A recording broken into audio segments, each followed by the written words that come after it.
नमस्कार, आदाब। Crime petrol dial 100 के आज के एपिसोड में आप सबका स्वागत है।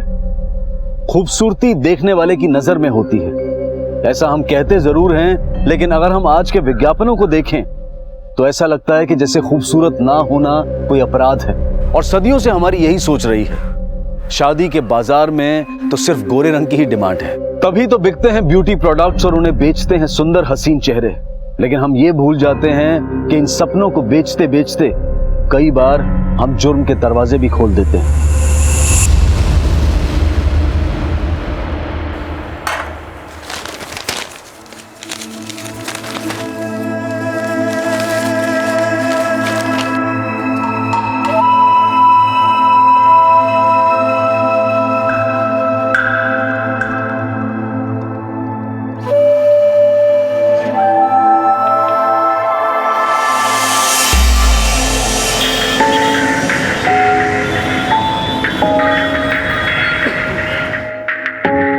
Good morning. इंटरव्यू है आज।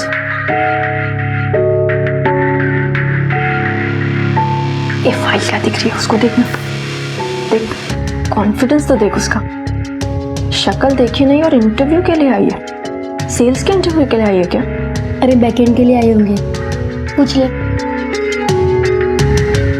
एक्सक्यूज मी, सेल्स गर्ल या बैकएंड? सेल्स।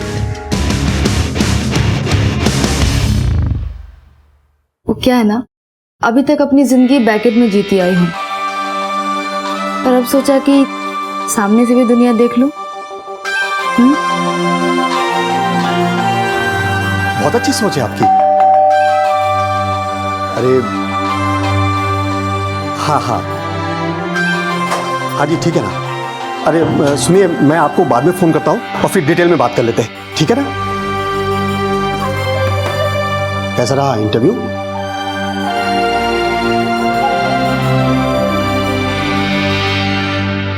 तो मेरी बात मान ले, अब ये नौकरी वोकरी का चक्कर छोड़, सीधा शादी कर ले। मुझे एक और ना नहीं सुननी पापा। अरे ना नहीं है, ये देख शुरुआत से हाँ है। अब तू खुद ही पढ़ के देख ले। उन्हें छोटी और सावली लड़की ही चाहिए। तो बेटे में ही खोट होगी ना पापा। तू ना अपनी ये सोच, अगर इसी अकड़ में रही ना तो उम्र ढल जाएगी, 30-32 की हो जाएगी, फिर कौन करेगा तुझसे शादी? सुन, मैंने तय कर लिया है, रिश्ता अच्छा है, तेरी शादी यही होगी बस। मतलब आपको अच्छा लगता है ना पापा, मेरी बेइज्जती होती है बार बार? मुझे नहीं करनी है कोई शादी। तेरी शादी यही होगी बस, अब और कोई सवाल नहीं, ठीक है?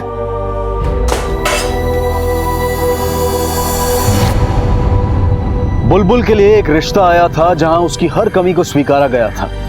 क्या वो लोग वाकई दिल के बड़े थे या फिर इसके पीछे कोई ऐसी वजह थी जिसका किसी को कोई अंदाजा नहीं था?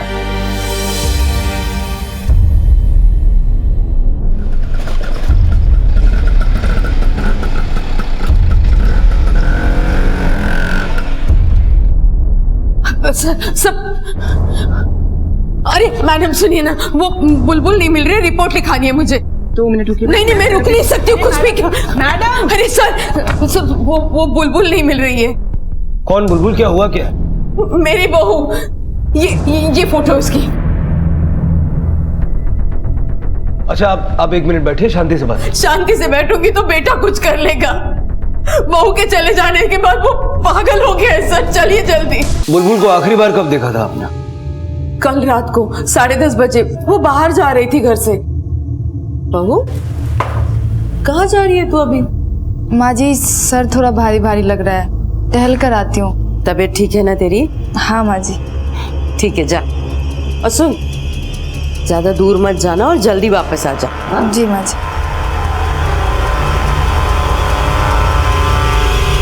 उसके बाद में जाके सो गई थी, कब आग लगी पता नहीं चला। सुबह उठ के देखा तो बुलबुल बुलबुल उठ गई। बेटा चल जरा चाय रख दे मेरे लिए। बुलबुल बुलबुल उठ ही नहीं लगता है अभी तक। बुलबुल, शरद उठ। क्या हुआ माँ? सोने दो हमें। अरे उठ ना, जल्दी उठ ना। बुलबुल कहाँ है? तो नहीं आई रात में। आपकी बहू रात भर घर नहीं आई और आपका बेटा आराम से सोता रहा। वो बुलबुल कई बार देर रात तक मेरे कमरे में रुकती थी, पैर दबाती थी मेरे, कभी कभी तो मेरे कमरे में ही सो जाती थी। शरद को लगा होगा कि शायद वो मेरे कमरे में सोई है। साली जी प्लीज पानी पीजिए, प्लीज पानी पीजिए। जीजा जी आप मुझे मर जाने देते ना, क्यों बचाया आपने? मैं नहीं रह सकता, मत सोचिए, मैं जी नहीं सकता उसकी। बुलबुल जी आ जाएंगे। स्वीटी जी प्लीज समझाइए ना, देखिए आप इतनी बड़े होकर बच्चों जैसी हरकत कर रहे हैं, कुछ नहीं हुआ है। बुलबुल जी कहीं गई होंगी, आ जाएंगी। प्लीज पानी पीजिए प्लीज। हाँ प्लीज। क्या ड्रामा लगा रखा है? सारा घर सर पे उठा रखा है। स्वीटी जी आप साले साहब का दर्द नहीं समझती। दर्द हुआ जब भाई बहन आपस में बात कर रहे हैं तो तुम बीच में अपना भोपू क्यों बजा रहे हो? उठ गया, जाओ जाके संभालो अपना डिपार्टमेंट।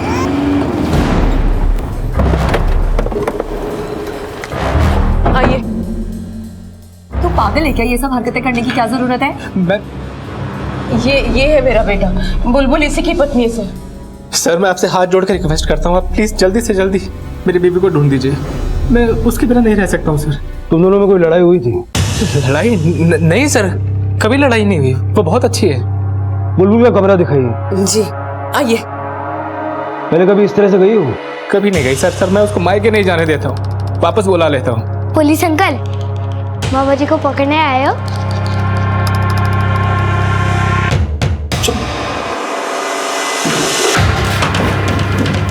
इसकी चाबी दीजिए। ये लीजिए। सर कल रात को जब बुलबुल टहलने गई थी तो उस समय मैं अपना नेल पेंट हटा रही थी और उसके बाद मैं सोने चली गई। वो एक्चुअली टाइम पे सोना पड़ता है ना, मैं थोड़ी हेल्थ कॉन्शियस हूँ, वरना डार्क सर्कल्स आ जाते हैं। और आप? सर मैं इनका जीजा हूँ, मतलब स्वीटी जी मेरी पत्नी है। तो आपको कब पता चला कि बुलबुल घर पर नहीं है? सर सुबह सुबह मम्मी जी की आवाज़ सुनकर मेरी नींद खुल गई थी। चोरी हुई है। अरे गहने नहीं है इसमें, कौन चुरा के लेके गया? सब बुलबुल के गहने थे इसमें, और मेरी बहू और उसके गहनों को लेकर चला गया सर। ऐसा भी तो हो सकता है कि बुलबुल खुद अपने गहने लेकर गई। नहीं सर, बुलबुल ऐसा नहीं कर सकती, मैं अच्छी तरह से जानती हूँ अपनी बहू को। और कुछ गायब हुआ है? मेरा मतलब है बुलबुल के कपड़े या बैग या कोई और सामान। नहीं सर, बाकी सब तो है, सिर्फ गहने नहीं है। उसका किसी से कोई झगड़ा या कोई अनबन थी? शादी से पहले उसका किसी से कोई अफेयर रहा हो? सर ये कैसी बातें कर रहे हैं आप? मैंने आपसे कहा ना, हम दोनों एक दूसरे से बहुत प्यार करते थे, किसी से अफेयर नहीं है उसका कोई। आपने अपनी बहू के माँ बाप को इन्फॉर्म किया? नहीं, मैं इतना घबरा गई थी कि याद नहीं रहा कि फोन करूं। कहीं वो अपनी मायके तो नहीं चली गई? मैं फोन करके पूछ। नहीं, अब आप फोन मत कीजिए, चोरी का मामला है। अगर वो अपने मायके गई है तो हमें उसे अलर्ट नहीं करना है।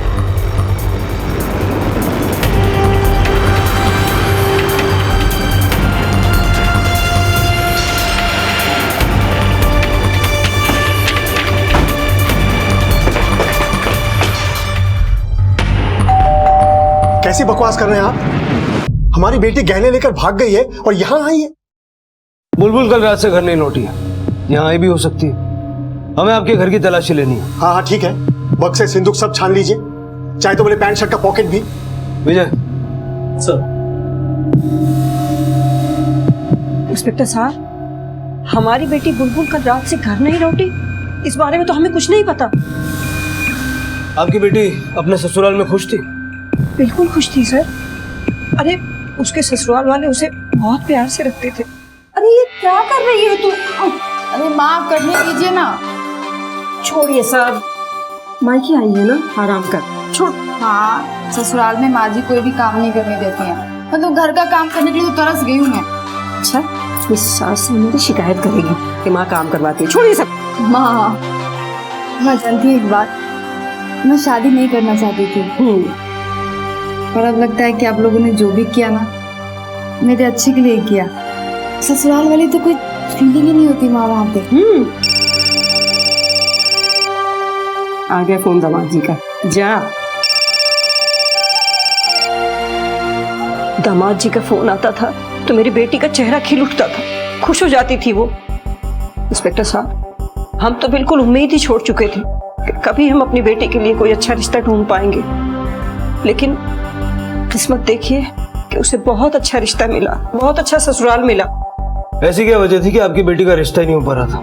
मेरी बेटी कद में थोड़ी छोटी है, उसका रंग भी सांवला है, देखने में बस ठीक ठाक है। सर, बुलबुल घर पे नहीं है और गहने भी नहीं मिले। हो गई तसल्ली? जाइए उसके ससुराल वाले से फिर से पूछताछ कीजिए कि उन्होंने तो गड़बड़ नहीं की, उन्होंने इख्तियार दिया था ऐसे सावली लड़की के लिए। किसको पता था मन में ऐसी खोट होगी? किसके मन में क्या खोट है ये तो हम पता कर लेंगे। विक्की, सीरियल देख के ना तुम लोग का दिमाग खराब हो गया। चलो सो जाओ। स्वीटी जी देखी ना, बच्चे मनमानी कर रहे हैं, मेरी सुन ही नहीं रहे। लगता है बच्चे भी तुम्हारी औकात समझ गए। स्वीटी जी, आप ना हमेशा मुझे ऐसे ही जलील करती हैं। और तुम जो मुझे रोज जलील करते हो उसका क्या? कोई काम धाम तो तुम्हें है नहीं, सारा दिन मेरी माँ और भाई के पीछे भागते हो, और उनके नहीं तो मेरे पीछे भागते हो। चुप हो जाओ तुम दोनों, सो जाओ। ये सारे पेपर्स कोर्ट में सबमिट कर दो। Okay sir. सर, बुलबुल के कॉल रिकॉर्ड्स आ गए हैं। उसका फोन रात 11:30 बजे स्विच ऑफ हो गया था, गाजीपुर पार्क में। गाजीपुर? इतनी रात को इतनी सुनसान जगह क्या करने गई थी? चलो लोकेशन पे जाके देखते हैं।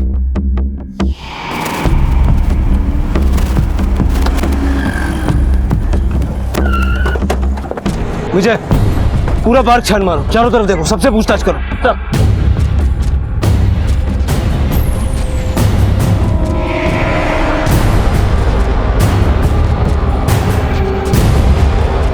सर, यहां कुछ है, यहां आइए। सर ये देखिए।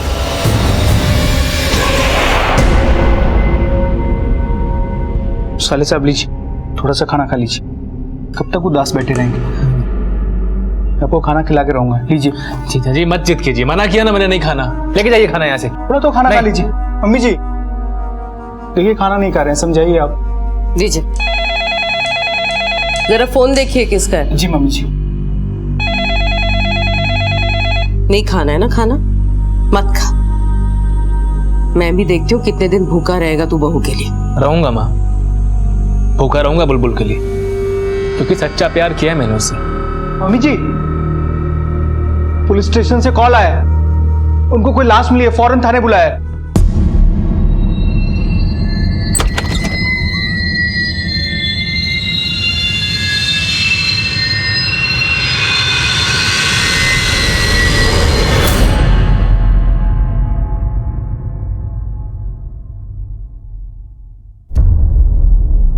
आप जानते हैं उस लड़की को? हाँ, वो हमारे घर के सामने जो पार्लर है वहां काम करती थी। सर, 1-2 बार गली में देखा है उसे, लेकिन सर मुझे ये समझ नहीं आ रहा है कि इस बात का बुलबुल से क्या कनेक्शन है। वो तो हमें अभी नहीं पता। इस लड़की की लाश हमें गाजीपुर पार्क में मिली, वहीं जहां पर बुलबुल के फोन की लास्ट लोकेशन है। उसके बाद बुलबुल का फोन स्विच ऑफ हो गया। मुझे एक बात बताइए, बुलबुल गाजीपुर क्यों गई होगी? गाजीपुर? पर उस दिन जब रात को वो घर से निकली थी तो कह रही थी सर दर्द कर रहा है, टहल के आती हूँ, और कुछ नहीं बताया था उसने। बुलबुल जानती थी इस लड़की को? नहीं, वैसे पार्लर की लड़कियों से ज्यादा बोलचाल नहीं थी उसकी। क्या नाम है पार्लर का जहाँ ये लड़की काम करती थी? क्या तुम बता सकती हो कि नैन्सी गाजीपुर के पार्क में क्या करने गई थी? सर, नैन्सी अक्सर वहाँ जाया करती थी, रात में वहाँ ज्यादा लोग नहीं होते थे और उसे पार्क में अकेले बैठना बहुत अच्छा लगता था। लेकिन इस एरिया में भी तो काफी सारे पार्क्स हैं, फिर वहीं क्यों? सर, बस कभी पूछ लो तो बोलती थी कि बस पार्क में उसे अकेले बैठे रहना अच्छा लगता है। नैन्सी के बारे में कुछ और बता सकती हो? मेरा मतलब है उसका परिवार या रिलेटिव्स जो कोई यहाँ रहता हो। ऐसे तो हम लोग नेपाल के हैं साहब, लेकिन आजमगढ़ में आकर काम करते कई साल हो गए। फिर नैन्सी दिल्ली में आ गई और ब्यूटी पार्लर का काम करने लगी। हमारी एकलौती सहारा थी साहब, ऐसे कैसे हो गया हमारे साथ? बहुत अच्छी बेटी थी साहब, बहुत अच्छी बेटी थी।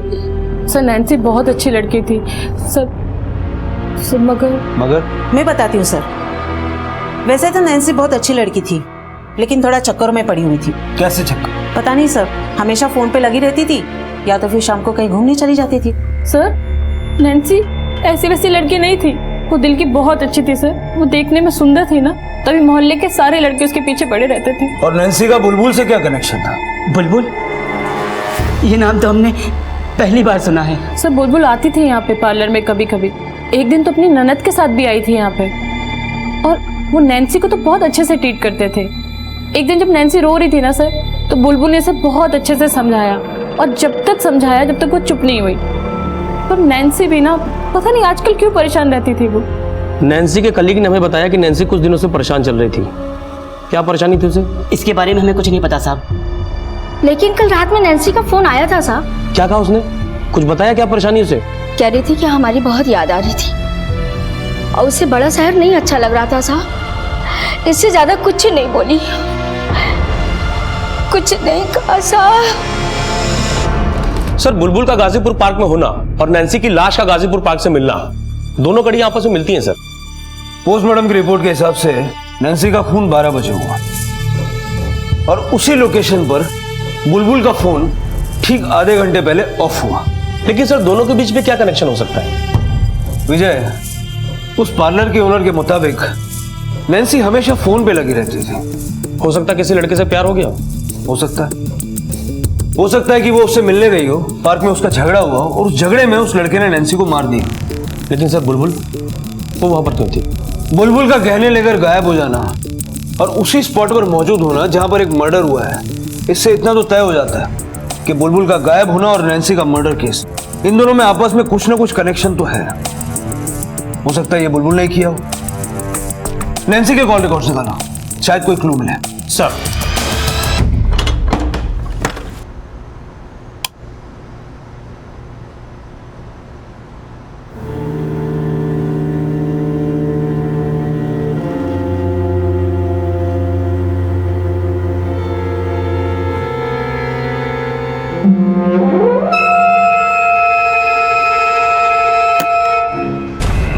कौन है?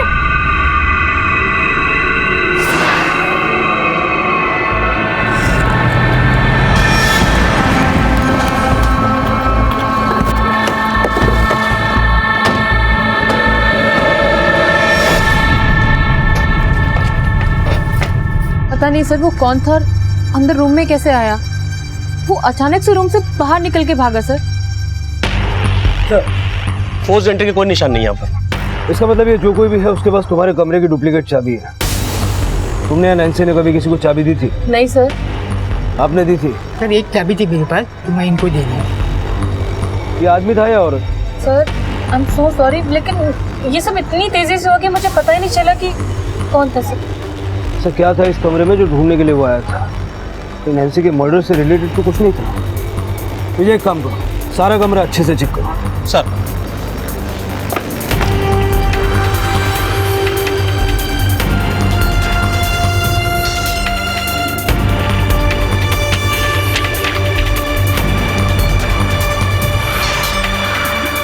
सर यहाँ तो कुछ भी नहीं मिला। फिर आखिरकार वो आया था क्या करने के लिए? और ये था कौन? बुलबुल या फिर ऐसा कोई जो अब तक हमारे रडार से छूट गया?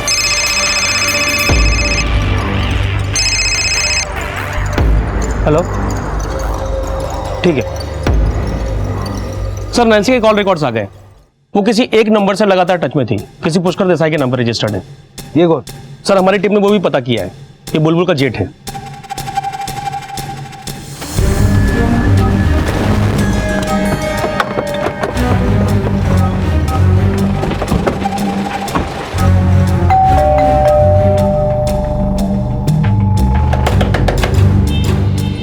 विजय पीछे देख। सर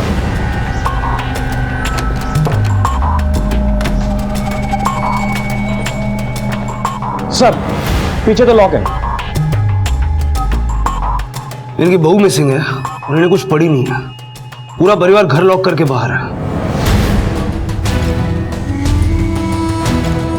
कहाँ गए ये लोग? आप पता नहीं सर, कुछ इमरजेंसी आ गई थी शायद हॉस्पिटल गए।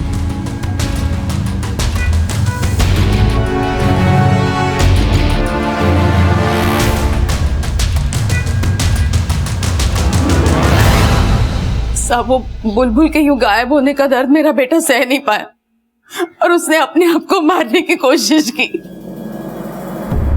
मेरे माँ से बड़ी झूठी दुनिया में ढूंढने पे भी नहीं मिलेगी। सब जब तक हमें ये बात का पता चलता वो अपनी नसें काट चुका था सर।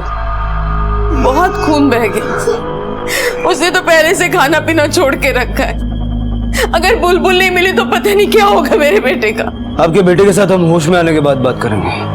फिलहाल हमें आपके बड़े बेटे पुष्कर की तलाश है। पुष्कर?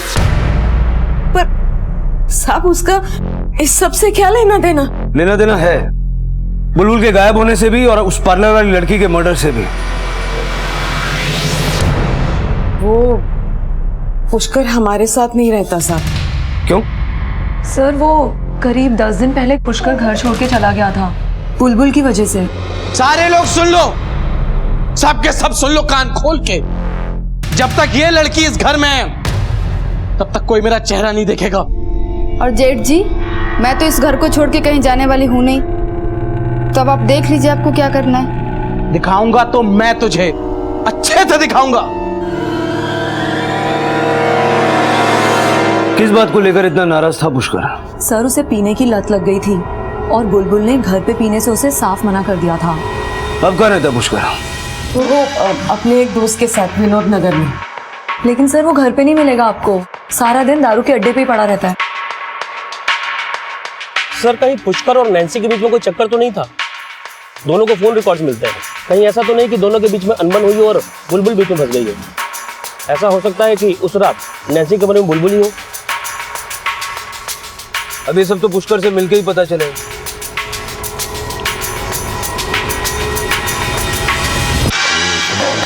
पुष्कर तेरा ही नाम है?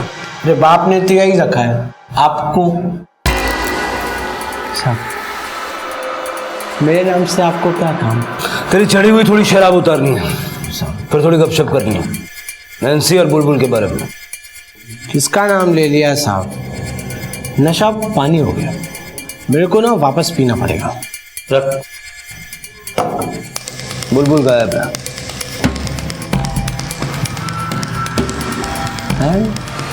अच्छा हुआ, अब मैं आराम से घर जा सकता हूँ साहब। पहले तू सरकारी घर जाएगा, बाद में अपने घर जाएगा। अरे साहब साहब, अरे साहब सुनो, मैं बात सुनो तो साहब। उतर गई? बोल, बुलबुल कहाँ है? सर मैं नहीं जानता वो कहाँ है। अच्छा, और नैन्सी? उससे तो तेरी बड़ी गहरी दोस्ती थी। नैन्सी? कौन नैन्सी साहब? साहब मैं किसी नैन्सी को नहीं जानता। ये देख तेरे कॉल रिकॉर्ड्स, कितने सारे कॉल्स गए तेरे नंबर से नैन्सी को। साहब मैं नहीं जानता ये किसके कॉल, मैंने नहीं किया साहब, मैं किसी नैन्सी को नहीं जानता साहब। लगता है इसकी उतरी नहीं, थोड़ा नींबू पानी पिलाओ इसे।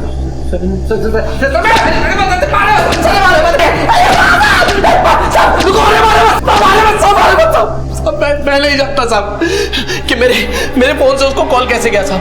मैं नहीं जानता किसी नैन्सी को, मैंने किसी नैन्सी को कोई कॉल नहीं किया साहब। मान लेता हूँ कि ये सारे कॉल्स अपने आप गए। ये बता, बुलबुल से तेरी क्या प्रॉब्लम थी? सर वो नासूर थी, हमेशा मुझे परेशान किया करती थी। तू क्या कर रही है? तू कर क्या रही है? हिम्मत कैसे फिर बोतल चुहिया जैसी है उतनी ही रहना, वरना मसल के रख दूंगा तुझे। जेठ जी, कद में छोटी हूँ, हिम्मत में नहीं, और मैं डरने वालों में से नहीं हूँ। और अगर जहर पीना ही है ना तो एक ही दिन पी लीजिए, ये रोज रोज पीने का तमाशा क्यों?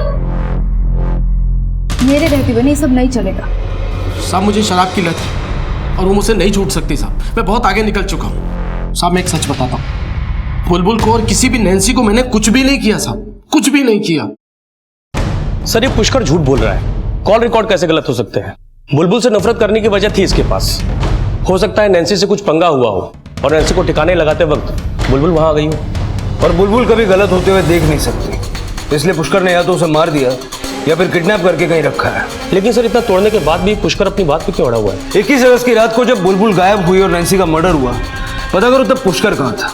अगर फोन पे इतनी बातें करते थे तो कभी ना कभी तो मिले होंगे, किसी न किसी ने तो इन्हें मिलते हुए देखा होगा। सर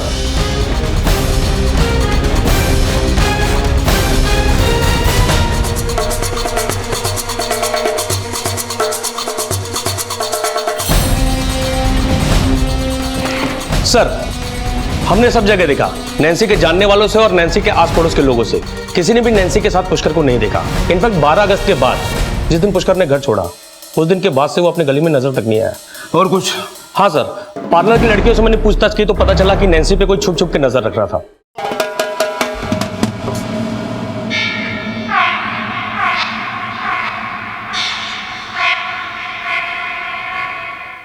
कुछ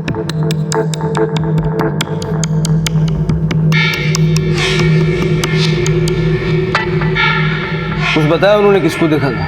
मनीष को। मनीष? हाँ सर। हो सकता है सर मनीष नैन्सी के पीछे पड़ा हो, क्योंकि मैंने पुष्कर के कॉल रिकॉर्ड्स को बारीकी से चेक किया तो पता चला कि 12 अगस्त के बाद पुष्कर के मोबाइल से नैन्सी को एक भी कॉल नहीं हुआ है। मतलब पुष्कर के घर छोड़ने के बाद, राइट? हाँ सर, लेकिन उससे पहले पुष्कर और नैन्सी के बीच में रेगुलर बातें होती थी, लगभग रोज। लेकिन सर 9 तारीख को भी पुष्कर के मोबाइल से नैन्सी को एक भी कॉल नहीं गया है, और मैंने पता किया तो पुष्कर उस दिन घर से बाहर था। मतलब तुम बोलना चाह रहे हो कि पुष्कर के फोन से नैन्सी को ये सारे कॉल्स चोरी छुप के मनीष करता था? सर भला मैं क्यों नैन्सी जी को कॉल करूंगा? मैं तो उन्हें जानता तक नहीं। मैं तो घर से बाहर भी तभी जाता हूँ जब मुझे कुछ खरीदना होता है अपनी सासू माँ और पत्नी की मदद के लिए। भला मैं क्यों ब्यूटी पार्लर की लड़कियों को देखूंगा? सर ये ब्यूटी पार्लर की जो लड़कियां होती है ना, छिछोरी होती है, एक नंबर की छिछोरी। मेरे पति ने कुछ नहीं किया होगा, जरूर उस नैन्सी ने उन्हें फोन किया होगा। लेकिन फोन तो दोनों तरफ से हो रहे थे। हाँ तो हुआ होगा, लेकिन मैं बस इतना जानती हूँ कि मनीष ऐसा कर ही नहीं सकता। वो तो मुझ पे लट्टू है, दुनिया जान के उसे सुध कहाँ है सर। अगर पार्लर वाली लड़कियों को देखना पसंद नहीं है तो नैन्सी को छुप छुप के क्यों देखते थे? कई लोगों ने देखा है तुम्हें। मनीष सच बोलना, आई विटनेसेस हैं हमारे पास। नैन्सी के मर्डर से तुम्हारा कनेक्शन साबित करने में हमें ज्यादा वक्त नहीं लगेगा। सर मैं क्यों डरूं जब मैंने कुछ किया ही नहीं है? दामाद जी, अरे नहीं नहीं सर, कैसी बात कर रहे हैं आप? वो तो किसी लड़की की तरफ आंख उठाकर भी नहीं देख सकते। ये पार्लर वाली लड़कियों की बातों में मत आइए आप जानना क्या चाहती हैं?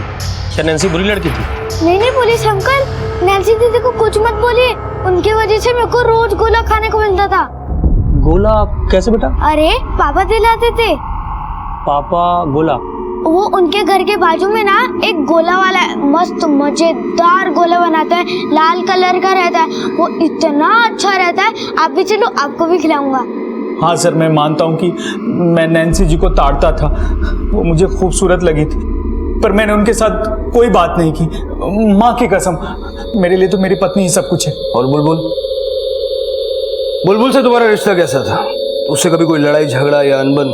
नहीं सर, बुलबुल जी का व्यवहार तो बहुत अच्छा था, वो तो मेरे बच्चों का भी ख्याल रखती थी।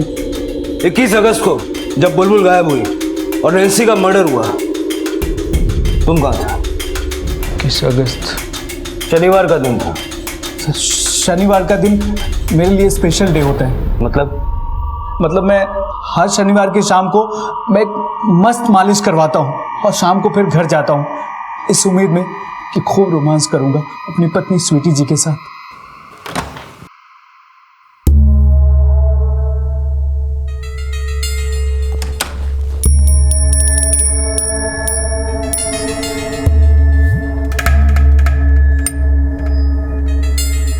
क्या है? वह सैटरडे है ना? हाँ तो आज के दिन तो हमने रोमांस के लिए तय किया था। मूड नहीं है मेरा, क्या करूं? मेरा तो मूड है ना। दफा हो जाओ यहाँ से। पहले 3 बच्चे दे रखे हैं, मेरी कमर का कमरा बन चुका है, सारा दिन डाइटिंग करती हूँ और सिर्फ इनके पीछे भागती हूँ। स्वीटी जी ऐसे मत बोलो ना, मैं भी तो इन बच्चों का ख्याल रखता हूँ। हाँ यही करने लायक हो तुम, इतने नालायक हो कि अब तो तुम्हें देख के मुझे कोई फीलिंग भी नहीं आती है। जाओ यहाँ से, चादर निकालो और सो जाओ नीचे जाके। सर मारना ही होता सबसे पहले मैं अपनी बीवी स्वीटी जी को मारता। मुझे बहुत तरस आती, हमेशा जलील करती है।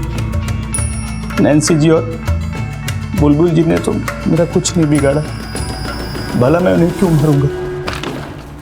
सर 21 तारीख को मनीष नाई की दुकान से सीधा अपने घर पे चला गया, रात भर उसकी लोकेशन घर पे ही थी। विजय, इस नैन्सी का इस परिवार से कुछ न कुछ तो लेना देना है।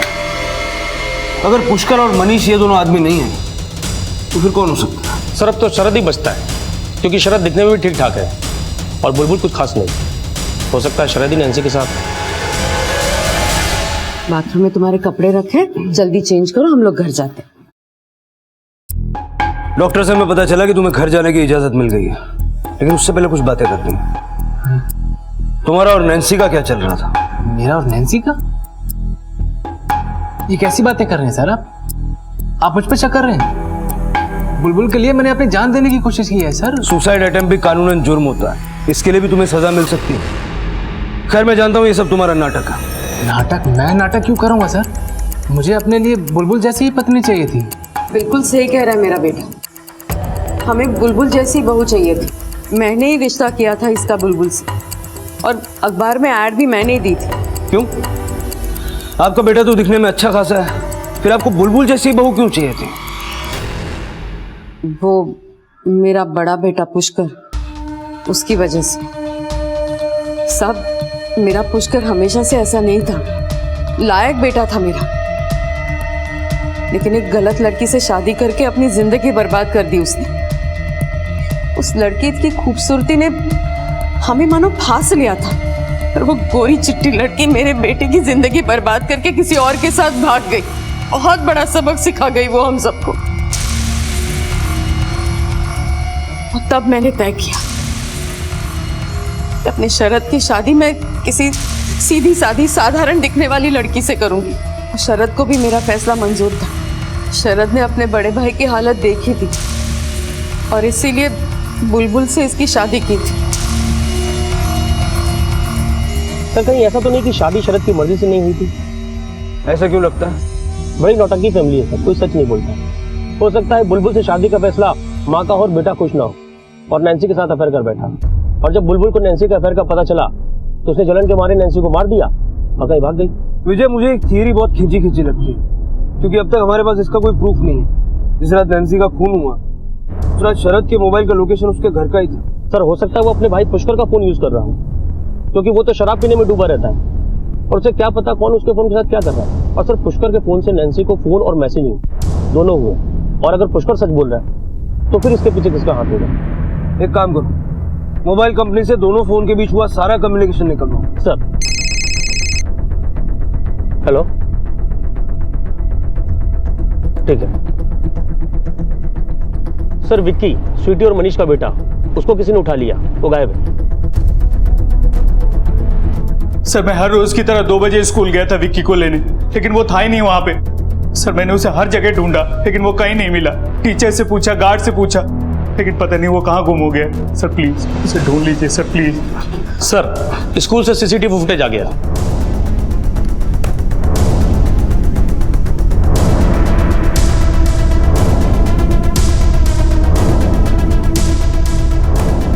विकी इस बुरखे वाली औरत के साथ गया। मुझे लगता है इस बुरखे वाली औरत को विकी जानता हो, तभी उसके साथ गया। कहीं ये बुरखे वाली औरत बुलबुल तो नहीं है? विजय, हमने जितना बुलबुल के बारे में सुना है, मुझे नहीं लगता कि ये बुलबुल होगी। अब तक इस केस में पुलिस को बुलबुल एक विक्टिम लग रही थी, लेकिन विकी के अपहरण के बाद पुलिस को लगने लगा था कि कहीं इन अपराधों के पीछे बुलबुल तो नहीं। दूसरी तरफ शक के दायरे में बुलबुल का पति शरद भी था। वैसे परिवार का हर सदस्य शक के दायरे में था, लेकिन बड़ा सवाल यह था कि बुलबुल थी कहां।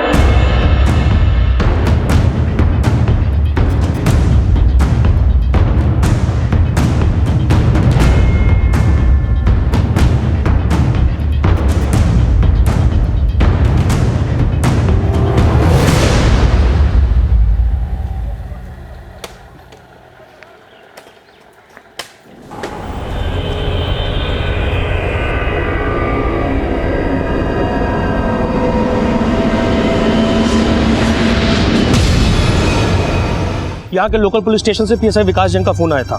उन्हें एक डेड बॉडी मिली है जो बुलबुल की फोटो से मैच करती। मैंने शिनाख्त की तो बॉडी बुलबुल की है सर, ये देखिए। बॉडी पे कहीं चोट के निशान भी नहीं है, एक्सेप्ट ये स्ट्रैंगुलेशन मार्क्स। लगता है इसे गला घोंट के मार दिया गया। बॉडी को पोस्टमार्टम के लिए भेजो।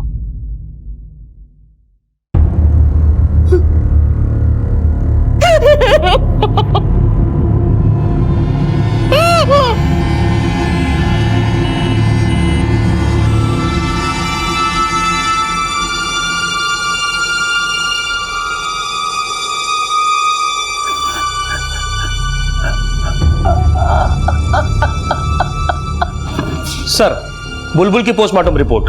मौत लगभग उसी वक्त हुई थी जब नैन्सी की मौत हुई थी, रात 12 बजे, और मौत गला घोटने से ही हुई है सर।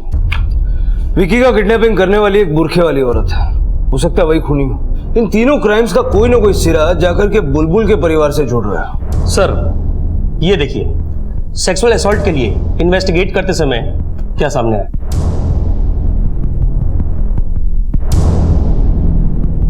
तुम अपनी बीवी से बहुत प्यार करते थे, लेकिन शादी के 6 महीने बाद भी तुम्हारे उससे शारीरिक संबंध नहीं थे। ऐसा क्यों?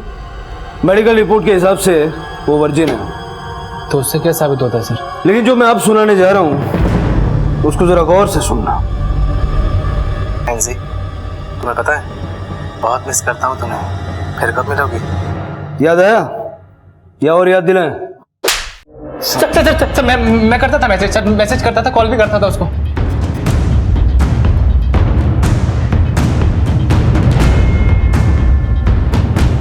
मैंने नैन्सी को देखा सर, अच्छी लगने लगी मुझे। मैं बात करना चाहता था उससे, उसको पटाना चाहता था सर। मैं गहने तूने चुराए थे? नहीं सर, गहने मैंने नहीं चुराए सर। मैं अपने घर के गहने क्यों चुराऊंगा? नैन्सी को देने के लिए? नहीं सर, हमारे घर के हालात इतने भी खराब नहीं थे सर कि अपनी बीवी के गहने चुराऊंगा। 21 अगस्त की रात को क्या हुआ था? मैंने नैन्सी का पीछा किया, उससे बात करना चाहता था मैं। मुझे पता था सर कि वो गाजीपुर के पार्क में जाके बैठती है, मैं भी वहीं गया। लेकिन सर मुझे पता नहीं चला कि कब बुलबुल मेरा पीछा करते करते वहां पहुंच गई। नैन्सी से मिलने आए थे ना? तुम्हें क्या करना है? ऐसा क्या देखते हो आप उसमें जो आपको मुझ में नहीं दिखता है? नैन्सी को देखकर, उससे मिलकर जो होता है ना, मुझे तुझे देखकर कभी हो नहीं सकता है। पत्नी हूँ आपकी, ऐसा कैसे नहीं होता है कुछ भी? सर मैंने बुलबुल को धक्का दिया और घर चला गया। मैंने पलट कर नहीं देखा सर कि बुलबुल मेरे पीछे आ रही है कि नहीं आ रही है। मैं घर गया, सो गया। सुबह उठ के देखा तो बुलबुल थी नहीं, और इतने में पता लगा कि नैन्सी का खून हो गया। मुझे लगा कहीं बुलबुल ने तो नैन्सी को नहीं मार दिया, इसलिए सर मैंने ये अपने आप को जान से मारने का और ये भूखा रहने का नाटक शुरू किया सर।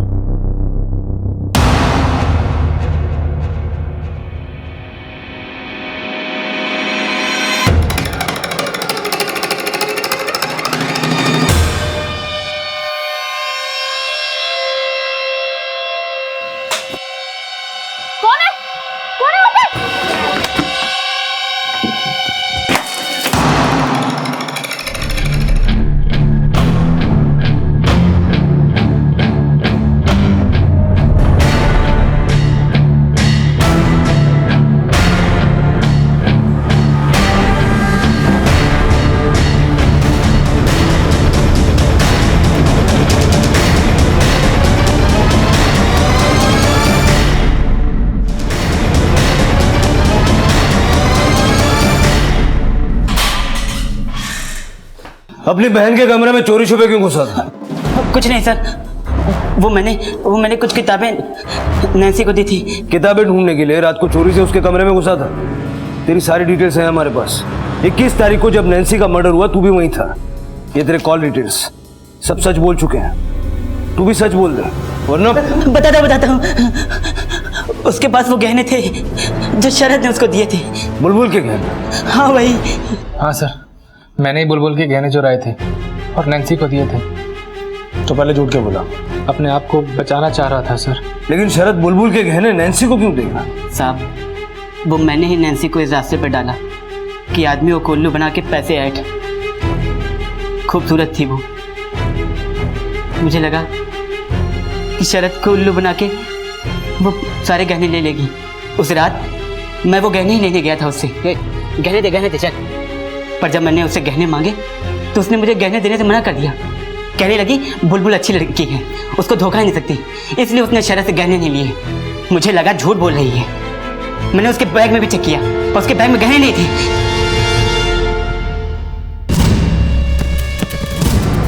लेकिन फिर तू चोरी छिपे नैन्सी के कमरे में घुसा क्यों? सर, नैन्सी दिम्मी के साथ उसी घर में रहती थी। मुझे लगा कि नैन्सी ने घर में ही गहने छुपा के रखे हैं, इसीलिए वहां जाता था।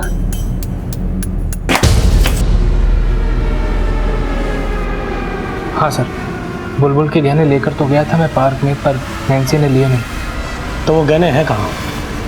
मैंने छुपा दिए।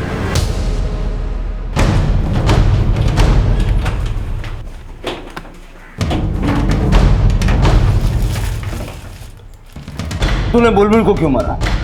नैन्सी को मारते हुए उसने देख लिया था क्या? साहब, मैं सच बोल रहा हूँ, मैंने बुलबुल को नहीं मारा। जब मैं वहां पहुंचा तो बुलबुल थी ही नहीं। सीधा सीधा बोल, तूने बुलबुल को क्यों मारा? साहब, मैं सच बोल रहा हूँ, मैंने बुलबुल को नहीं मारा। नैन्सी को मार के वहां से भाग गया। मैंने बुलबुल को नहीं मारा था सर, नहीं सर, नहीं मारा सर, नहीं मारा मैंने बुलबुल को सर, कसम से कह रहा हूं मैंने बुलबुल को नहीं मारा सर, मैं उस रात घर लौट आया था, नहीं मारा सर मैंने बुलबुल को। सर सराय रोहिला स्टेशन से विक्की की एक लीड मिली है। वहाँ आजाद रोड पर उसे एक बुर्के वाली औरत के साथ देखा गया है और लोकल पुलिस तलाश कर रही है।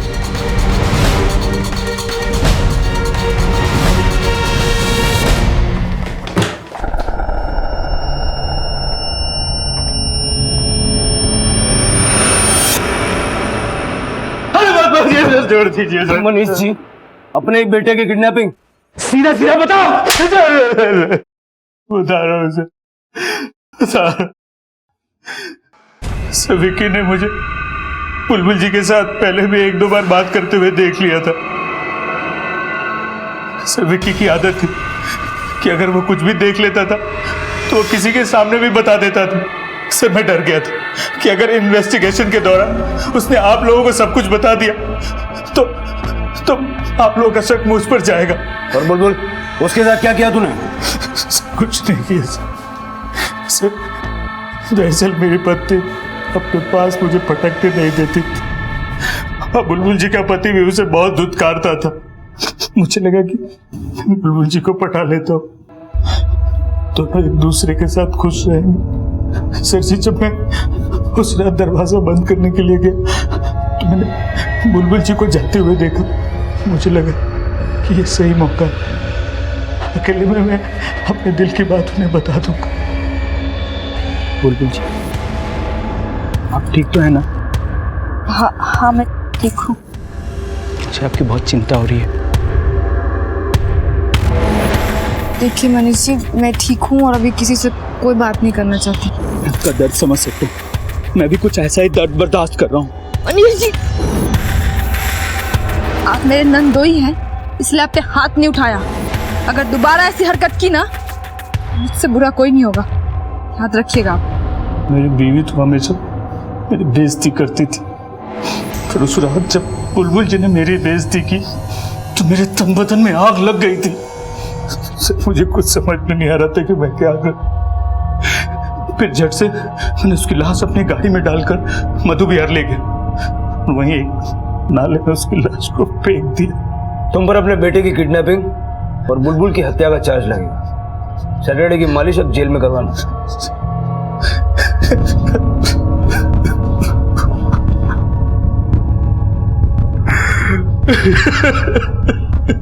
कहते हैं कि खूबसूरती सिर्फ चेहरे में ही नहीं, नीयत में भी होनी चाहिए। जिस इंसान की नीयत बदसूरत होती है वो इंसान बदसूरत ही होता है। फिर चाहे उसके चेहरे का रंग कुछ भी हो, दिल काला ही होता है। नैन नक्श चाहे कितने भी अच्छे क्यों ना हो, पर मन हमेशा गंदा ही होता है। और अगर ये बात बुलबुल की सास समझ जाती तो शायद बुलबुल और नैन्सी की जान बच सकती थी। हमारे देश में आज भी खूबसूरती को सिर्फ चेहरे से जोड़ा जाता है। ये बेहद जरूरी है कि हम अपने बच्चों को, अपनी आने वाली पीढ़ी को खूबसूरती को परखना सिखाएं। इंसान की सोच, उसके विवेक, उसके अंदरूनी अच्छाइयों को पहचानना सिखाएं। शायद तभी ये सोच मिट सकेगी। नमस्कार, आदाब। क्राइम पेट्रोल डायल 100 में आप सबका स्वागत है।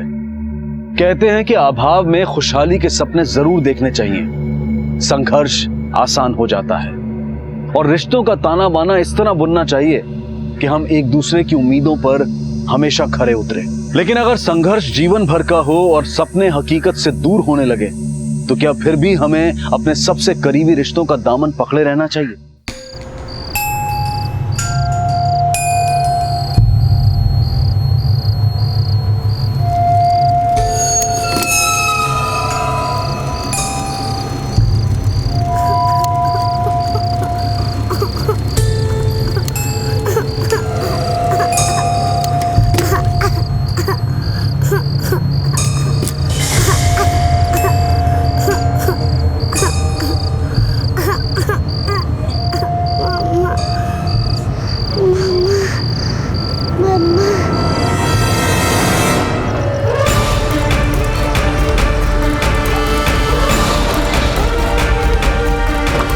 साहब, ऑर्डर। सर,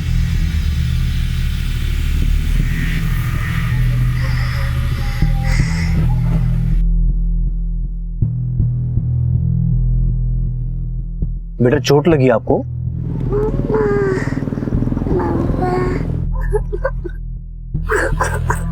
कमले, एक्सीडेंट तो नहीं लगता, ये मामला कुछ और है। आसपास सर्च करो। सर। बेटा डरो मत, हम आपको आपकी मम्मा के पास लेके जाएंगे। ये केस सिर्फ करुणा की गुमशुदा बेटी का नहीं था। क्राइम के कई और एंगल इस केस से जुड़ने वाले थे जिनका संबंध करुणा से ही था। ये घटना भले ही मौजूदा वक्त की थी, लेकिन इसकी पृष्ठभूमि पर करुणा की जिंदगी के पिछले 10 सालों का रंग था।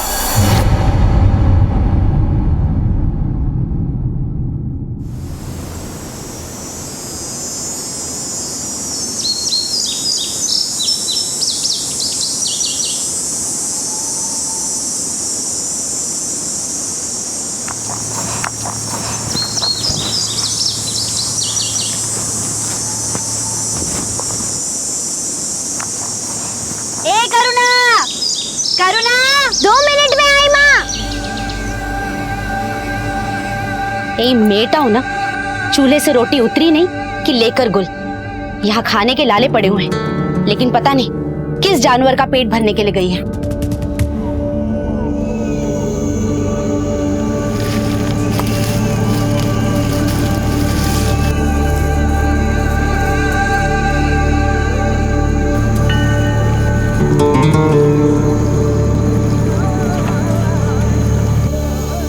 क्या कर रही है करुणा? दादा मैंने ना रोटी बोई है और थोड़े दिनों में रोटी का झाड़ भी उग जाएगा, फिर उसमें बहुत सारी रोटी होगी। फिर ना माँ दुखी और ना पापा, हम पेट भर के खाएंगे और सोएंगे। इतना भी भोलापन अच्छा नहीं होता करुणा। क्या हुआ दादा, मैंने कुछ गलत बोला क्या? भूखा इंसान ना अक्सर ऐसी गलती कर बैठता। भूख इंसान से कुछ भी करवा सकती है, लेकिन अगर भूख पैसों की हो तो पेट कभी नहीं भरता।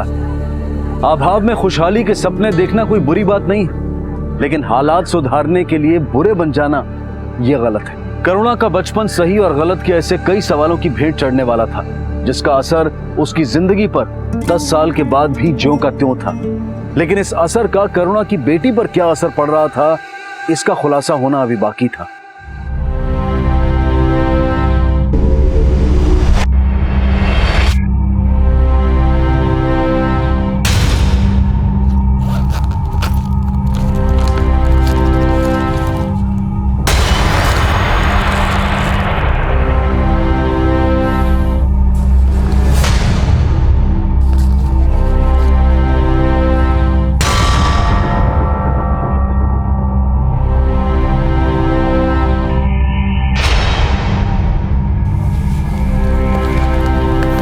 बेटा, आपका नाम पारुल है?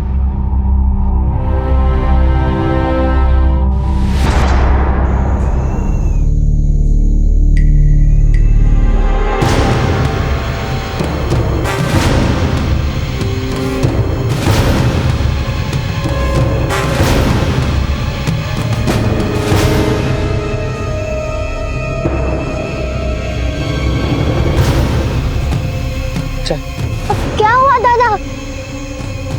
दादा क्या हुआ? अरे भवेक, भवेक, कहाँ मर गया कमीने? अरे क्या हुआ, क्यों अपनी औलाद को गाली दे रहे हो? आधे घंटे से खेत में खड़ा हूँ, प्रैक्टिस के लिए क्यों नहीं भेजा उसको? बड़ा उससे फुटबॉल प्रैक्टिस करा के उसका फुटबॉल का खिलाड़ी बनाओगे, अपने लिए तो कुछ कर नहीं पाए, उसके लिए क्या बाहर तोड़ोगे? साली, कितनी बार बोला तेरे को मेरे से जबान नहीं लड़ाने का? अपने परिवार के लिए 2 वक्त की रोटी नहीं कमा सकते और आकर जमींदारों जैसी। नहीं दादा, मुझसे नहीं होगा। करुणा भूल जा, मैं तेरा दादा, फिर सब होगा। नहीं नहीं दादा, मुझसे नहीं होगा। मैं ही अभागा था। मेरे पापा ने मुझे फुटबॉलर बनने के लिए प्रोत्साहित नहीं किया, लेकिन मैं अपने बच्चे को फुटबॉलर बनाना चाहता हूँ। और तू माँ हो के ये भी नहीं चाहती कि तेरे बेटे का देश भर में नाम हो? जो खुद ही अभागा हो, वो किसी की किस्मत क्या बदलेगा? कुछ नहीं बदलने वाला।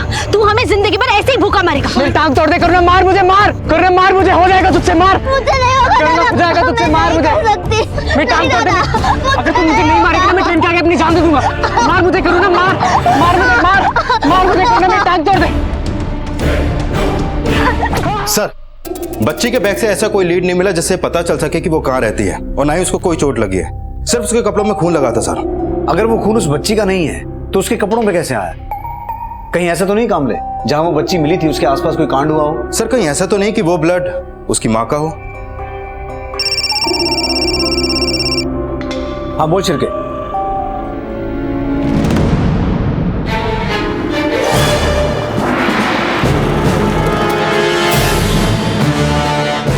आई सर।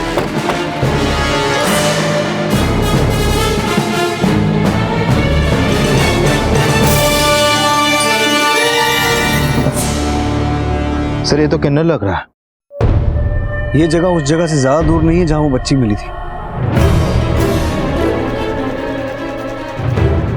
मुझे लगता है इसकी मौत और बच्ची में कोई ना कोई लिंक तो है। इसकी बॉडी पोस्टमार्टम के लिए भिजवाओ और पता करो कि जो ब्लड बच्ची के कपड़ों पर मिला था वो इसके ब्लड से मैच करता है क्या? सर जो ब्लड बच्ची के कपड़ों से मिला वो उस किन्नर के ब्लड सैंपल से मैच करता है। मतलब हमारा अंदाजा सही था, उस किन्नर का बच्ची की गुमशुदगी से कोई ना कोई लिंक जरूर है। बेटा आपने इसको देखा है, पहचानते हो आप इसे?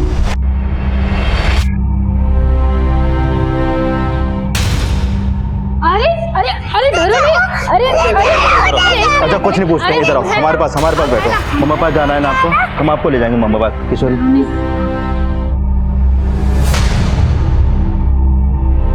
सर वो बच्ची किन्नर का फोटो देखकर बहुत डर गई थी, उससे तो लगता है कि वो उसे पहचानती है। सर कहीं ऐसा तो नहीं कि वो किन्नर उस बच्ची को किडनैप करके कहीं भाग रहा हो? अगर वो किन्नर बच्ची को किडनैप करके ले जा रहा था तो उसका मर्डर कैसे हुआ? किसने किया? नहीं कामले, ये चक्कर कुछ और है। पता करो उस बच्ची की कहीं कोई मिसिंग कंप्लेंट दर्ज हुई है और उस किन्नर की आइडेंटिटी पता करो, वसई के आसपास जहां ये किन्नर समुदाय रहते हैं। मुझे लगता है हमें क्राइम सीन को एक बार फिर से स्कैन करना चाहिए। पॉसिबिलिटी है कि मर्डर उसी एरिया में हुआ है। दादा आराम से, आराम से दादा।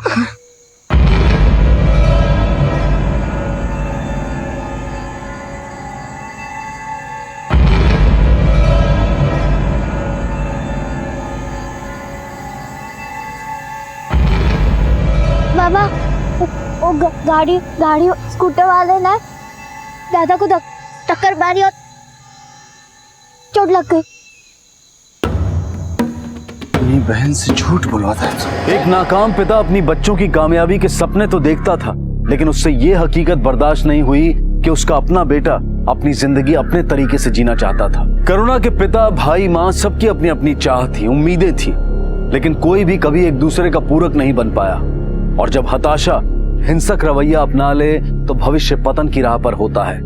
करुणा के पिता को घरेलू हिंसा के जुर्म में जेल जाना पड़ा। यह घटना करुणा और उसके परिवार के बिखरने की शुरुआत थी, और इस घटना के 10 साल बाद हालात ऐसे थे कि इस परिवार का हर सदस्य एक दूसरे के लिए लापता हो चुका था।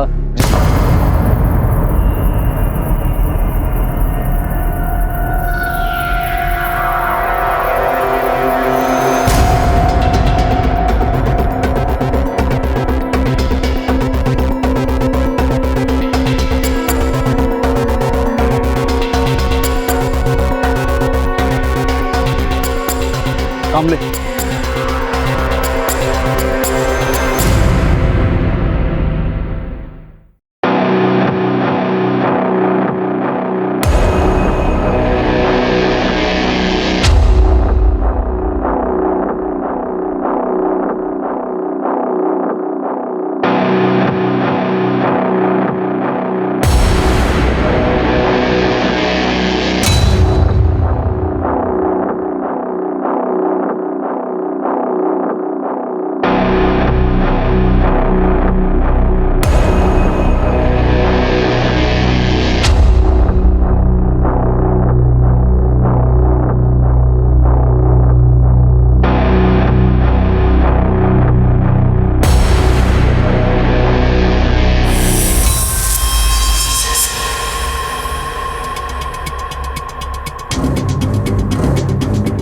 लगता है उस किन्नर को ही मारा गया होगा।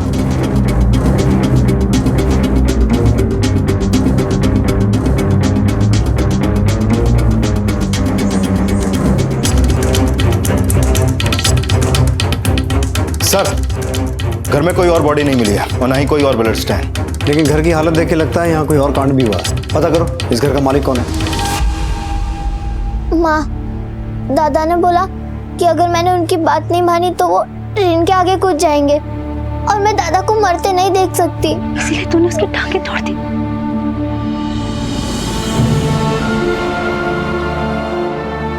तूने उसकी टांगों के साथ साथ हमारी किस्मत भी फोड़ दी। अरे तेरा बाबा जैसा भी था, उसकी कमाई से कम हमारा पेट तो भर रहा था। अब मैं क्या करूंगी, कैसे घर चलाऊंगी? माँ, मत रोना। अब तेरा दादा बिना दवा दारू के मर जाएगा और मैं रो रो के मर जाऊंगी। मैं काम करूंगी, मैं पैसा कमाऊंगी, तू रो मत, तू रो मत।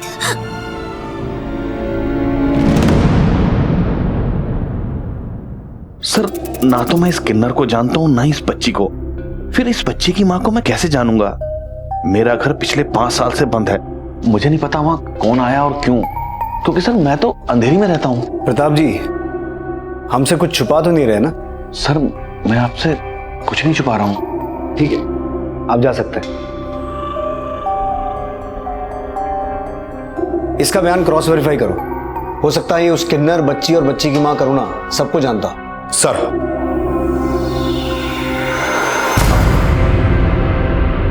मंजू, सुना है तूने अपने पति को जेल करवा दिया? क्यों रे, तुझे जेल करवाई है जो तुझे मिर्ची लग रही है? मिर्ची तो तू है, मेरा मतलब तेरी जुबान बड़ी तीखी है। करुणा, चल। ए मंजू, देख बच्चे जवान हो रहे हैं, कब तक दूसरों के कचरे से सड़ा गला अनाज बीनकर पेट भरेगी? जो किस्मत में होगा सह लेंगे। अगर तू चाहेगी तो किस्मत बदल भी सकती है तेरी। सर, मैंने बंगलों के मालिक के कॉल रिकॉर्ड और उसकी अलीबाई चेक की। वो हत्या वाली रात ही नहीं बल्कि कई महीनों से बसा ही नहीं आया। हो सकता है उसने अपना वो बंगलो अपने किसी दोस्त या रिश्तेदार को इस्तेमाल करने के लिए दिया हो।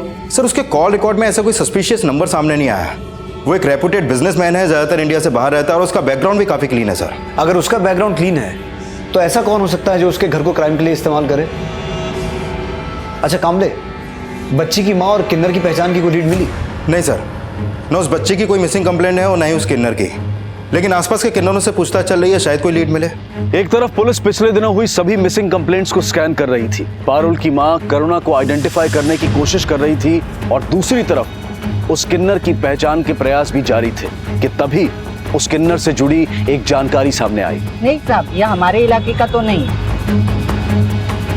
साहब, लेकिन इसको 2-3 दिन पहले मैंने यहाँ ही देखा था।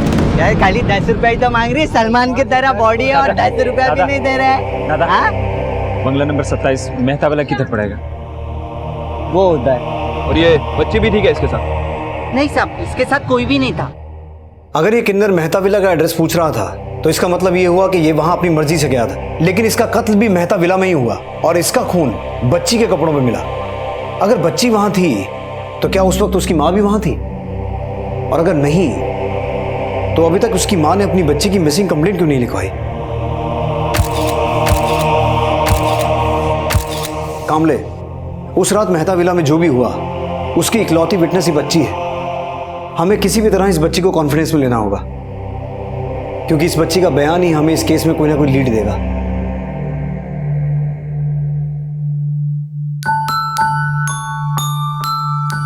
बेटा, खाना खा लो। अच्छा चलो दूध पी लो। चलो। अरे वाह, आप तो बहुत अच्छा ड्राइंग बनाती हो। सॉरी, मैंने आपको डिस्टर्ब कर दिया ना। वैसे मैं आपके लिए ये लाया था, पसंद है ना आपको? और ये क्या, खाना नहीं खाया अभी तक? तो लगता है आपके पेट में चूहे नहीं कूदते हैं। ये रहा चूहा, ये कूदा, ये देखो ये गया, अरे अरे अरे ये कूदा, अरे ये कूदा, अरे अरे आप किधर गए? देखो देखो देखो।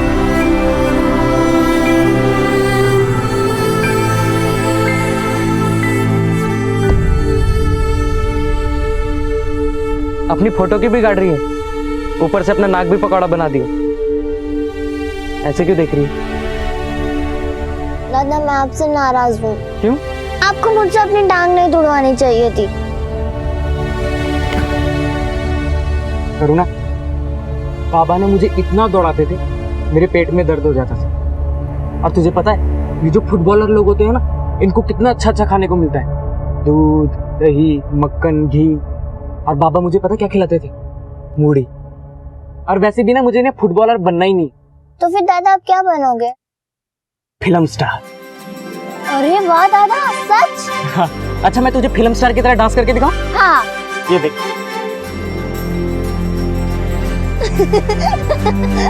दादा मस्त, दादा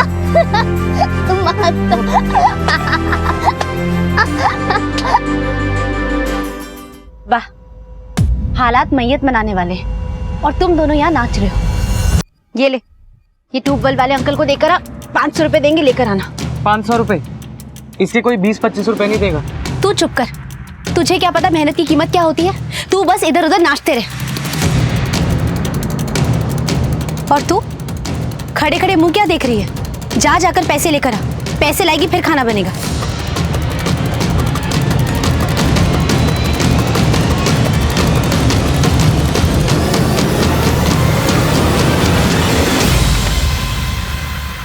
क्या बात है बेटा, आपने तो 2 दिन में इतने सारे स्केच बना दिए।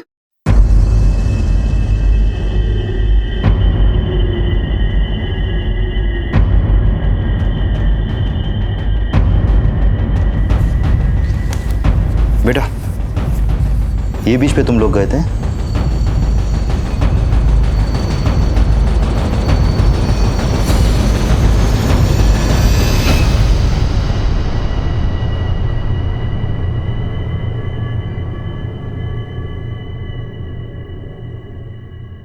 अरे आ गई तू?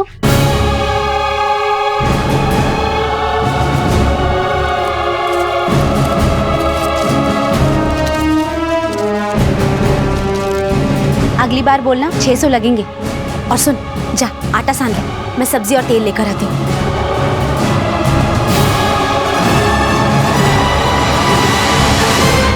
करुणा देख, मैंने तेरा चेहरा सुधार दी। अरे तुम तो सच में अपना चेहरा बिगाड़ लिया। क्या हुआ? करुणा, करुणा तू ठीक तो है ना? दादा मुझे जाने दो दादा। क्यों? तेरी माँ ने तुझे नहीं बताया कि तुझे 500 रुपए क्यों मिलेंगे? हैं? दादा हम गंदे हो गए, हम गंदे हो गए।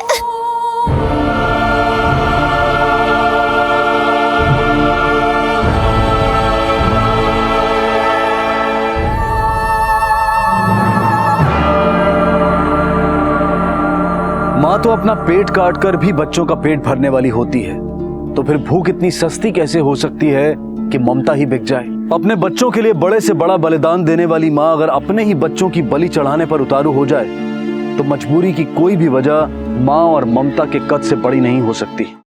सर पारुल से पूछताछ का कोई फायदा नहीं हुआ, लेकिन सर ये स्केचेस पारुल ने बनाया है। ये देखिए सर, ये स्केच उसने अपनी माँ को याद करते हुए बनाया है। और ये देखिए ये स्केच बीच का। सर मुंबई में पारुल से रिलेटेड कोई भी मिसिंग कंप्लेंट दर्ज नहीं है। सर हो सकता है माँ बेटी बाहर गांव से मुंबई घूमने आए हों और किसी बीच पर गए हों। AAZ चाट कॉर्नर। कामले, मुंबई में जितने भी बीचेस हैं वहां पूछताछ करो, शायद कोई लीड मिले।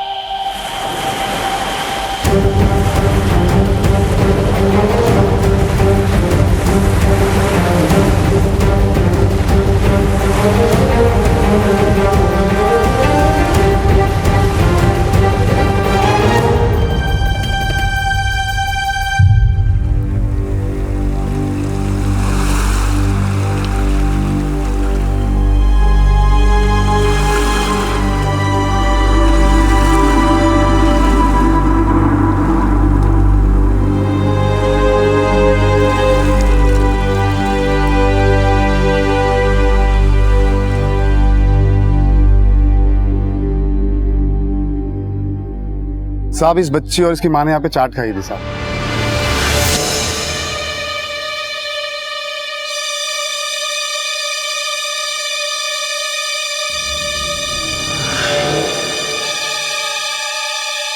ऊपर वाला तुझे और तेरी बेटी को सलामत रखे। साहब उस औरत ने बाकी किन्नरों को पैसे दिए थे और यहाँ पर भेल भी खिलाई थी साहब। उन किन्नरों में से ये भी एक थी? साहब इतना तो मुझे याद नहीं है, लेकिन उसकी माँ उस बच्ची को मैं अच्छी तरह से देखा था साहब। उसकी माँ का स्केच बनवा सकते हो तुम? जी साहब। सर, करुणा और उसकी बेटी के साथ कुछ किन्नर भी बीच पे देखे गए थे, लेकिन उस किन्नर का फोटो आइडेंटिफाई नहीं हुआ जिसका मर्डर मेहता विला में हुआ था। अपनी ममता का सौदा कर लिया? क्या तुम्हारी भूख करुणा के आंसुओं से सस्ती है? मैंने जो किया अपने अकेले के लिए नहीं किया। तुम दोनों को मैं भूख सा मरता हुआ नहीं देख सकती थी। मेरी ममता मजबूर जरूर थी, लेकिन मेरी आत्मा जानती है कि मैं करुणा से कितना प्यार करती हूँ। प्यार करती हो ना तुम? तो ठीक है, आज के बाद करुणा को तुम वहां नहीं भेजोगी। अपने बाप की तरह धमकी मत दे मुझे। अब से मुझे जो ठीक लगेगा मैं वही करूंगी। अपनी बहन की इतनी फिक्र है ना, तो जाके 2 पैसे कमा कर ला और फिर मुझसे बात करना, समझा ना?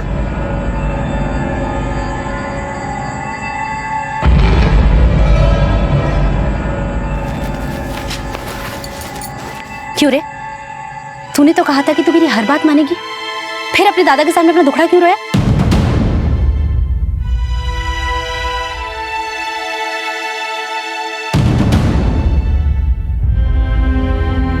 तू क्या सोचती है कि ये सब करके मेरी आत्मा नहीं पसीजी होगी? लेकिन मैंने अपने आंसू पी लिए और तुझे भी अपने आंसू पीने होंगे। और अगर तेरे मन में कोई और बात है तो बोल दे, मैं मान लूंगी कि बेटे और पति की तरह तूने भी मुझे पराया कर दिया।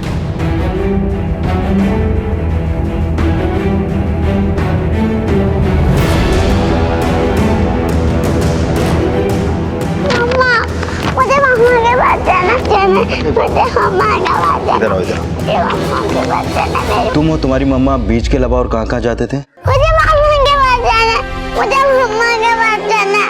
मुझे मम्मा के पास जाना है।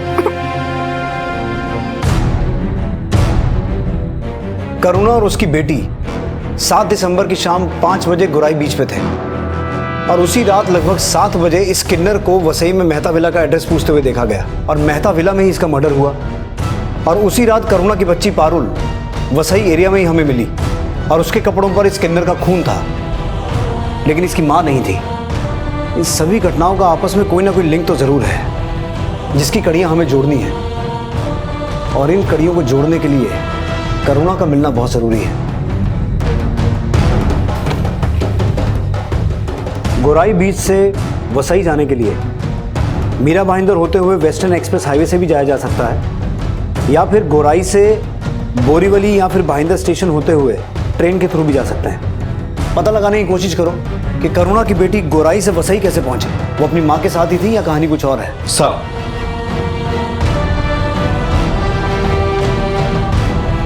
करुणा का स्केच सामने आने के बाद पुलिस करुणा की बेटी पारुल के वसई के मेहता विला पहुंचने की कड़ियां जोड़ रही थी, और जो समीकरण सामने आने वाले थे वो करुणा और उसके परिवार का वो दुखद अंजाम थे जिसकी नींव 10 साल पहले ही रखती गई थी। रोटी और पैसों का पेड़ उगाने के सपने देखने वाले बच्चों ने क्या तब इस आने वाली हकीकत की कल्पना भी की होगी? अपने बाप की तरह धमकी मत दे मुझे। अब से मुझे जो ठीक लगेगा मैं वही करूंगी, और तुझे भी अपने आंसू पीने होंगे। और अगर तेरे मन में कोई और बात है तो बोल दे, मैं मान लूंगी कि बेटे और पति की तरह तूने भी मुझे पराया कर दिया। जाने का टाइम हो गया बेटी, जा।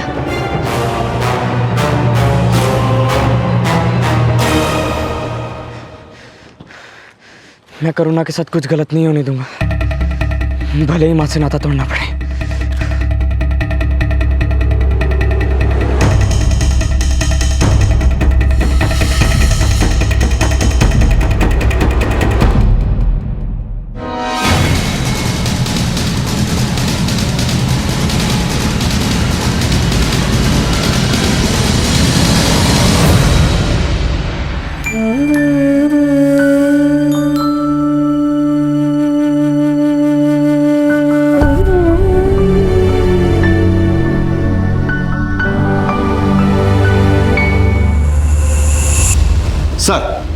7 दिसंबर की शाम करुणा और उसकी बेटी भाईंदर रेलवे स्टेशन के सीसीटीवी फुटेज में कैप्चर हुए हैं।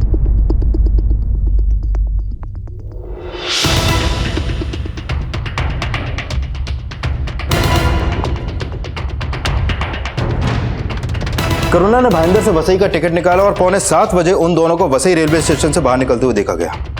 मेहता विला के आसपास दोबारा पूछताछ करो। करुणा की बेटी को तो किसी ने आइडेंटिफाई नहीं किया। हो सकता है करुणा को पहचानने वाला कोई ना कोई सामने आए। सर,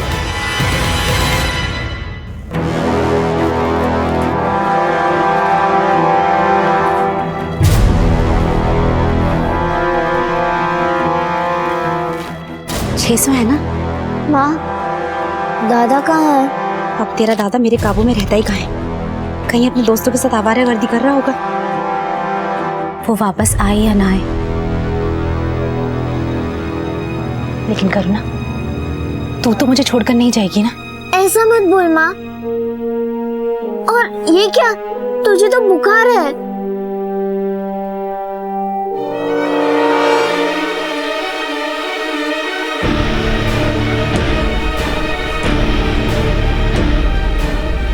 मर्द कभी औरतों की कदर नहीं करते। तेरा बाबा हो या दादा, सबकी फितरत एक जैसी होती है। उन्हें ना तेरी फिक्र थी ना मेरी। लेकिन करुणा, हम दोनों एक दूसरे का सहारा बनेंगे, है ना?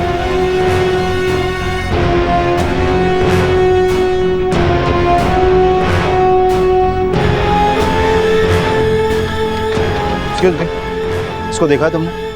हाँ साहब, मैंने इस औरत को देखा है।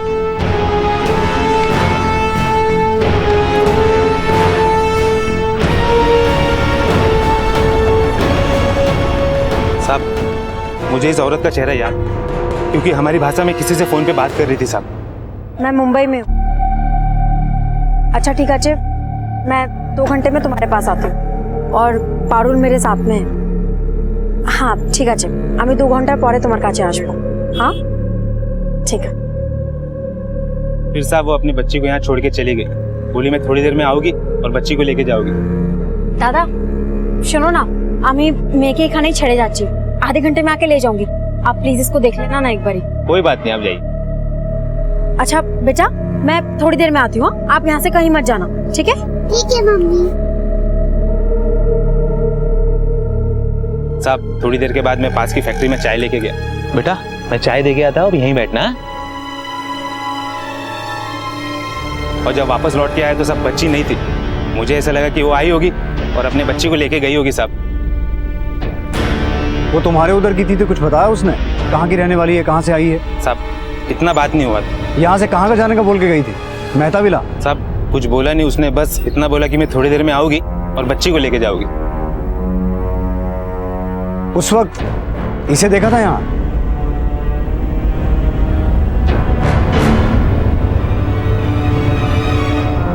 अरे कमाल है। उस चाय वाले ने बताया था कि वो किन्नर उससे यहीं कहीं टकराया था। और सर यही रास्ता मेहता विला की तरफ जाता है। और चाय वाले के मुताबिक करुणा के यहाँ पहुंचने के काफी टाइम बाद किन्नर यहाँ पर आया, यानी कि करुणा ने ही उस किन्नर को मेहता विला बुलाया। सर कहीं ऐसा तो नहीं कि किन्नर का मर्डर करके करुणा भाग गई हो? लेकिन वो अपनी बच्ची को छोड़ के क्यों भागी? सर हुआ यह होगा कि बच्ची अपनी माँ को ढूंढते ढूंढते मेहता विला पहुंची और तब तक किन्नर के पेट में चाकू घोंपा जा चुका था। इस घर के मालिक का कहना था कि ये घर सालों से बंद था, कोई यहाँ जबरदस्ती ताला तोड़ के आया। लेकिन अगर करुणा यहाँ पहले आई थी तो उस अकेली औरत ने ताला कैसे तोड़ा होगा? यानी कि सर आप कहना चाहते हैं कि करुणा और उस किन्नर के अलावा कोई तीसरा भी था यहाँ पर? कोई तीसरा ही नहीं, चौथा भी हो सकता है। पर जानने वाली बात यह है कि वो किन्नर ही थे या फिर कोई और था? सर वो किन्नर हो सकता है, क्योंकि गुराई बीच पे करुणा के साथ किन्नरों को देखा गया था। कामले, अगर वो किन्नर थे तो भी करुणा का यहाँ आना और उस किन्नर की हत्या का मामला कुछ क्लियर नहीं होता। और अगर वो कोई मर्द थे तो भी किन्नर की हत्या के बाद करुणा का अचानक गायब हो जाना, ये कहानी कुछ क्लियर नहीं होती। इस केस की कोई भी थ्योरी बनाने से पहले हमें करुणा के चरित्र को समझना होगा और इसकी कोई ना कोई लीड हमें उसकी बच्ची पारुल से ही मिल सकती है। उस चाय वाले ने कहा था कि उसने करुणा को फोन पे बांग्ला में बात करते हुए सुना था। अगर बच्ची से बांग्ला में बात की जाए तो शायद उसका कोई ना कोई बयान सामने आए।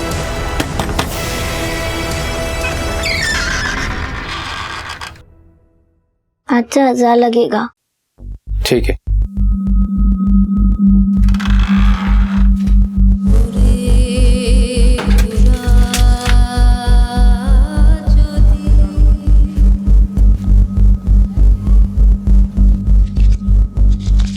माँ, दादा है? नहीं।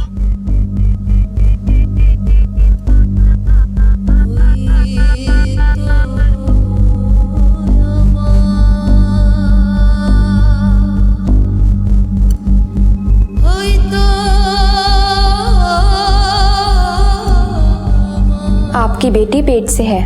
जानती हूँ, बच्चा गिरा दो।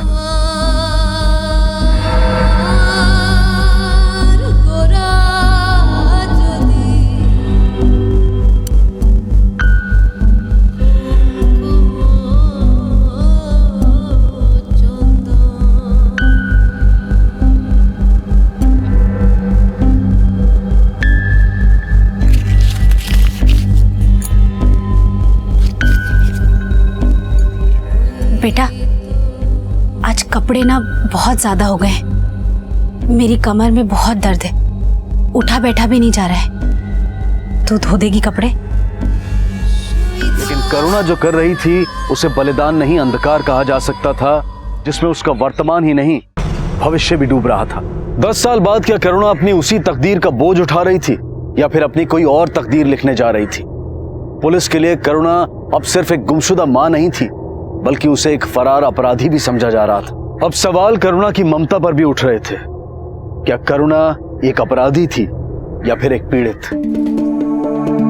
अच्छा बेटा, ये बताओ तुम्हार बाड़ी कोथाय, तुम कहाँ रहती हो? हमार बाड़ी खूब सुंदर। अरे वाह, तुम्हार बाड़ी खूब सुंदर।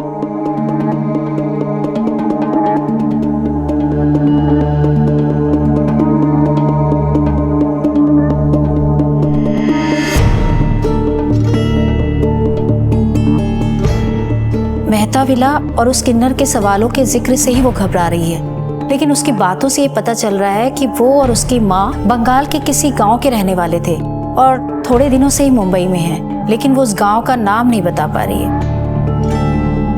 ठीक है, थैंक यू किशोरी। मैडम ने बाहर प्रेजेंट छोड़। कामले, किन्नर की हत्या वाली रात के आसपास के दिनों में बंगाल से मुंबई आने वाली सभी ट्रेन के रिजर्वेशन डेटा और मुंबई के रेलवे स्टेशन के सीसीटीवी फुटेज चेक करो, शायद करुणा का कोई लीड मिले।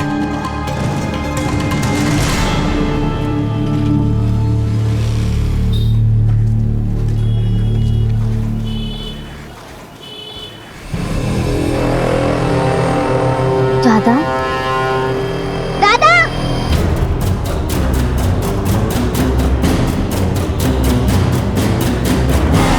कहाँ ले गया?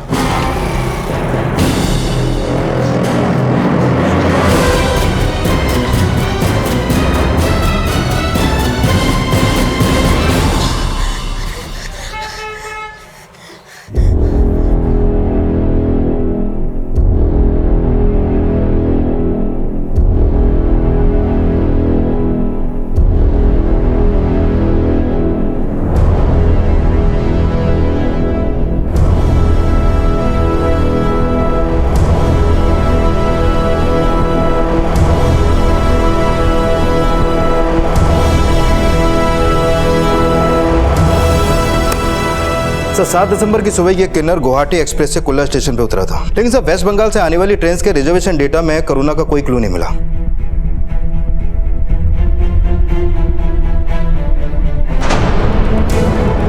माँ, क्या कर रही हो? करुणा, उसे भूल जा, वो अब हमारा नहीं रहा। उसने अपना नाम, पता, पहचान सब कुछ बदल लिया है। तू क्यों नहीं समझ रही है? सर, गुवाहाटी एक्सप्रेस के टीटी ने उस किन्नर को आइडेंटिफाई कर लिया है। उसका नाम भूमिका है और रिजर्वेशन फॉर्म पे वेस्ट बंगाल के बांकुरा जिले के गोपालपुर गांव का पता लिखा है।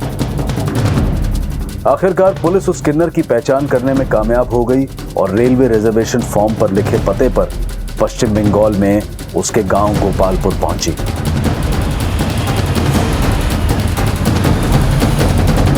भूमिका यहीं रहती थी? भूमिका? साहब, इसने तो मेरे ही पेट से जन्म लिया था साहब।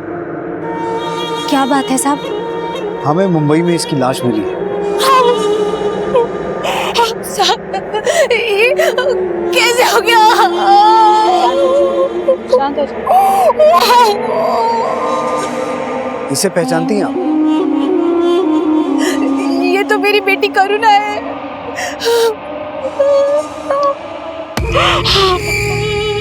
किशोरी,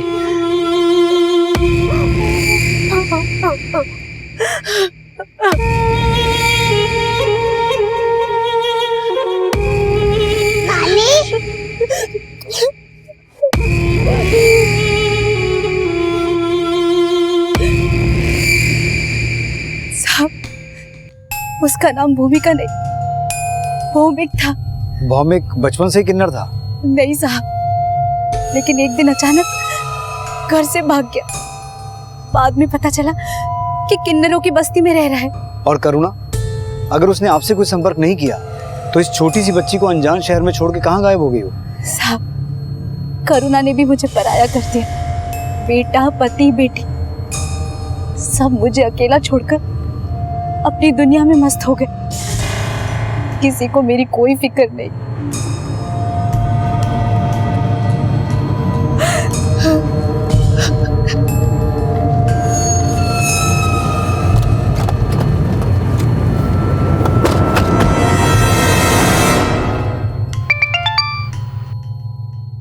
हाँ बोल छिरके। सर, भाईंदर खाड़ी में एक आदमी की लाश मिली है।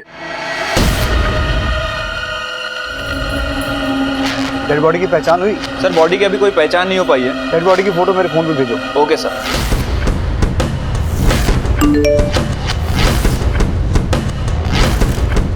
एक और मर्डर, करुणा से लिंक। सर, कहीं इस आदमी के मर्डर में भी करुणा का हाथ तो नहीं? करुणा का गायब होना सवाल तो कई खड़े कर रहा है। अब जानना ये है कि इसकी असल शख्सियत क्या है। तेरे माँ के ना ज्यादा पर निकल आए हैं। मेरी प्यारी सी नवासी को छोड़कर पता नहीं कहाँ चली गई। वो बिल्कुल बचपन में तेरे जैसी थी, इतनी ही भोली, इतनी ही प्यारी। जो मैं कह देती वही वो करती। तू बनेगी ना उसकी तरह? हाँ नानी।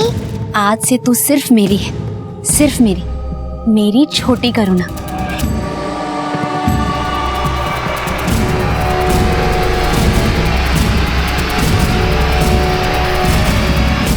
किसी का चेहरा देखकर उसकी शख्सियत का अंदाजा नहीं लगाया जा सकता, क्योंकि इंसान का चेहरा भले ही वही रहे, लेकिन उसके हाव भाव, उसकी सोच समझ, उसका नजरिया हमेशा बदलता रहता है। लेकिन करुणा के भाई ने तो अपना नाम और अपनी पहचान भी बदल ली थी।